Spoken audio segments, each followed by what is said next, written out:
Bonjour Billy. Bonjour à vous, ceux qui nous écoutez. Nous allons continuer l'enquête. Pourquoi Jésus est-il venu? Donc Luc, je te laisse toute la place.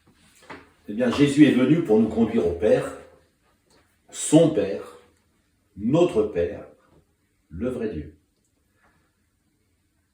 Et c'est Jésus qui dit, Jean chapitre 14, verset 6, « Je suis le chemin, la vérité et la vie. Nul ne vient au Père que par moi. » Donc là, ça veut dire qu'il n'y a que Jésus. C'est le seul et unique chemin. C'est ce qu'il dit lui-même. L'évangile est exclusif. On parle aujourd'hui d'être inclusif. On essaie de tout mettre dans le même panier. Mais il y a un côté radical dans l'évangile. Et qu'on ne peut pas nier, même pour faire plaisir. Peut-être j'ai l'occasion de dire, la tolérance, ce n'est pas chercher à harmoniser toutes les positions. La tolérance, c'est accepter d'entendre et d'avoir près de soi quelqu'un qui n'a pas les mêmes vues que nous, quelqu'un qui n'a pas les mêmes opinions, quelqu'un qui n'a pas les mêmes pratiques, sans chercher à lui faire du mal.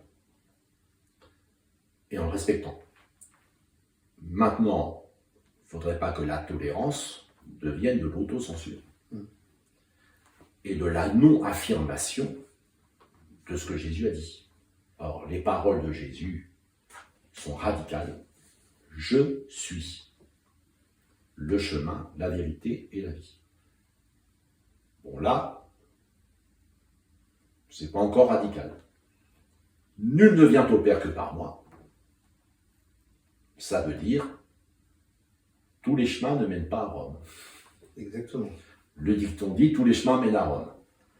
Mais Jésus dit, je suis le seul chemin pour aller vers Dieu.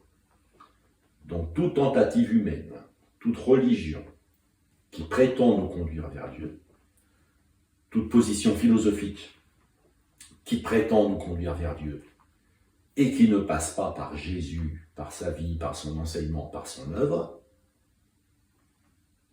est un mensonge. C'est faux. C'est faux. Alors, ceux qui le font peuvent être de bonne foi, peuvent être sincères, mais quand ils vont entendre ce que Jésus a dit et a fait, et que le Saint-Esprit va les éclairer aujourd'hui, ils reconnaîtront, il est le seul chemin. Il est la résurrection et la vie. Parce que dans le monde, pour faire le lien avec l'émission précédente, personne en dehors de Jésus-Christ n'est ressuscité d'entre les morts. C'est le seul. C'est le seul qui dit, qui annonce, je vais mourir et je vais ressusciter. C'est le seul dont plusieurs témoins disent, il est ressuscité et nous l'avons vu, il nous a parlé. Et puis c'est le seul qui, au fil des siècles, plusieurs l'ont rencontré. Et Jésus dit lui-même, je suis la résurrection et la vie. Exactement, il est la résurrection et la vie. Alors que les autres maîtres à penser dans l'histoire du monde disent, je vais vous montrer ce qu'il faut faire. Jésus dit, je suis ce qu'il faut faire. Je suis le chemin. Moi, j'aime bien parler d'escalier roulant. Jésus est un chemin autoporteur. C'est pas seulement je vous montre le chemin. Bon, je ne voudrais pas être désagréable avec quelqu'un. On a posé une question sur un plateau de télé à un ministre. Avez-vous chargé l'application Stop Covid? Et il a dit non. Donc il nous dit charger l'application. Et au moins il a été honnête. Oui. Quand on lui pose la question, il dit non. Ah bah non, je ne l'ai pas chargé. Bah, Jésus n'est pas comme ça. Ce que Jésus nous dit de faire, il l'a d'abord fait en premier. Et si Jésus nous dit qu'on peut être amené à souffrir pour lui, il a d'abord souffert pour nous. Pour prendre un exemple. Grave quand même. L'exemple du martyr, de la souffrance, de la persécution. Ils m'ont persécuté, ils vous persécuteront. Je suis le chemin. Donc d'abord, j'y passe. Et vous me suivez sur le chemin par lequel je passe moi-même. la vérité et la vie. Alors ce fameux chemin, il avait été fermé au jardin d'Éden. Et je lis là, tout au début de la Bible, Genèse chapitre 3, verset 21. L'Éternel Dieu fit à Adam et à sa femme des habits de peau, et il les en revêtit. L'Éternel Dieu dit, voici l'homme est devenu comme l'un de nous, pour la connaissance du bien et du mal. Empêchons-le maintenant d'avancer sa main, de prendre de l'arbre de vie, d'en manger et de vivre éternellement. Et l'Éternel Dieu chassa l'homme et la femme du jardin d'Éden pour qu'ils cultivent la terre d'où il avait été pris. C'est ainsi qu'il chassa Adam et il mit à l'orient du jardin d'Éden les chérubins, ce sont des anges, qui agitent une épée flamboyante pour garder le chemin de l'arbre de vie. Donc, qu'est-ce que nous montre ce premier texte de la Bible, juste après ce qu'on appelle la chute, le premier péché? Dieu avait barré le chemin de l'arbre de vie. Je rebondis sur l'émission précédente. Il ne fallait pas qu'on ait accès à la vie éternelle avec le mal en nous. Alors Dieu a pris des mesures en assurance, on appelle ça des mesures conservatoires, c'est-à-dire on prend des dispositions pour que le mal ne s'aggrave pas.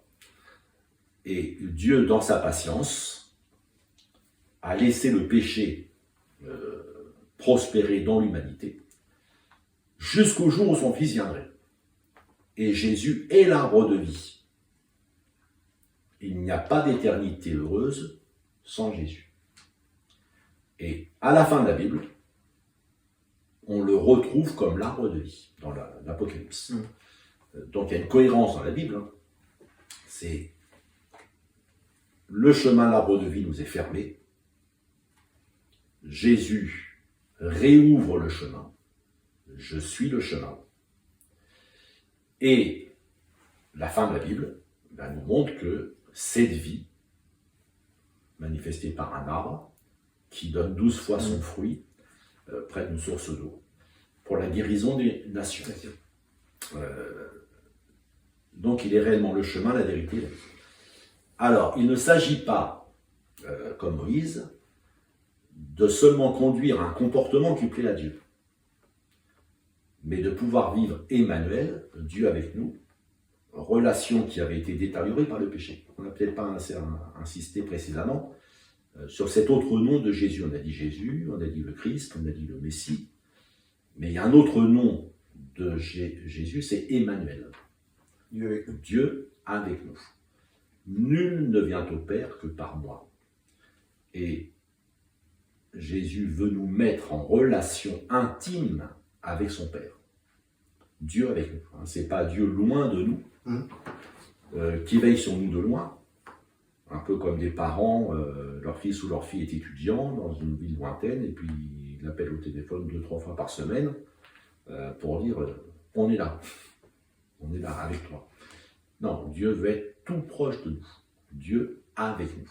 Et Jésus est venu pour que Dieu soit réellement avec nous. Pas lointain, pas distant, mais tout proche. D'accord. Luc, je voudrais te poser une question par rapport à tout ce que tu as dit là. C'est pourquoi il mit les chérubins qui agitent une épée flamboyante pour garder le chemin de l'arbre de la vie. Eh bien justement, le chemin n'a pas été détruit. Oui. Derrière cette impossibilité, la grille est fermée par les épées flamboyantes. Donc personne n'a réussi à s'auto-ressusciter. Personne n'a réussi à prolonger sa vie, de fait que quelqu'un qui a vécu il y a 500 ans serait encore parmi nous aujourd'hui. L'arbre de vie a été fermé. Mais Jésus, comme on l'a dit tout à l'heure, il ouvre le chemin. Je suis le chemin. Donc ça montre bien, il ne fallait pas que l'humanité accède à la vie éternelle en dehors de la purification de ses péchés. Or c'est Jésus qui fait la purification des péchés. Donc seul il peut être le chemin. Et maintenant les anges n'ont aucune raison, les chérubins n'ont aucune raison de fermer le chemin. Au contraire, le Saint-Esprit est donné pour nous encourager à passer par Jésus. Et même les anges, c'est écrit dans l'Épître aux Hébreux, les anges sont des serviteurs de Dieu pour aider ceux qui doivent croire. Donc ils nous aident, nous n'avons pas le droit de les invoquer, mais Dieu a le droit de les envoyer. Ils nous aident pour nous aider dans notre chemin de foi. Alors une dernière chose, donc, sans Jésus, Dieu n'est que notre créateur. Donc même quelqu'un qui dirait un peu la manière de Voltaire, il y a un grand horloger, je ne peux pas imaginer ce monde sans un grand horloger. Donc plusieurs, peut-être parmi ceux qui regardent, peuvent être déistes. Reconnaître qu'il y a quelqu'un qui nous a créés. Qu'il y a quelqu'un au-delà de notre monde. Mais ce quelqu'un, ça n'en fait pas notre Père. C'est vrai. Mais Jésus est venu pour que ce Dieu, que certains, même sans connaître la Bible, reconnaissent comme créateur, ben Jésus est venu pour nous dire, il est notre Père. Et d'ailleurs, Jésus nous a enseigné le Notre Père, la fameuse prière. Et les premiers éléments du Notre Père s'intéressent à Dieu, que ton nom soit sanctifié, que ton règne vienne, que ta volonté soit faite. Donc, il y a un débordement d'amour en nous pour Dieu. On s'intéresse à lui. Et puis après, on s'aperçoit qu'il s'intéresse à nous. Donne-nous aujourd'hui le pain qui nourrit. Pardonne-nous nos offenses, comme nous pardonnons à ceux qui nous ont offensés. Ne nous soumets pas à la tentation. Délivre-nous du mal. Donc là, nous avons notre confiance en lui. Et pour prendre un exemple, c'est Saul de Tarse. Saul de Tarse connaissait Dieu comme le Dieu qu'il faut défendre. Et dans un sens, Saul de Tarse était un terroriste. Oui, mais le pire, c'est que c'était un terroriste qui avait la loi pour lui. Et il obtenait l'autorisation de mettre en prison et même de faire tuer les premiers chrétiens, c'est-à-dire ceux qui croyaient dans ce qu'on appelait la loi, la secte, Jésus. Mais quand Jésus est apparu à Saul de Tarse sur le chemin de Damas, et qu'il lui a dit « Je suis Jésus que tu persécutes », eh bien, Saul de Tarse, devenu l'apôtre Paul, s'est aperçu que ce n'est pas lui qui devait défendre Dieu, mais c'est Dieu qui le défendait. Au point que Dieu lui a pardonné tout le mal qu'il avait fait contre ceux qui aimaient Jésus. Et que Jésus en a fait un de ses apôtres. Et quel apôtre? Puisque presque toutes les épîtres de la Bible sont écrites de la main de l'apôtre Paul. Merci Luc encore pour toutes ces explications. Merci encore à vous de nous suivre et de nous regarder, nous écouter. Nous vous bénissons dans le nom de Jésus et nous vous disons à la semaine prochaine. Au revoir. Voilà, et ne récitez pas le Notre Père, mais dites-le à Dieu avec amour et avec foi. Amen.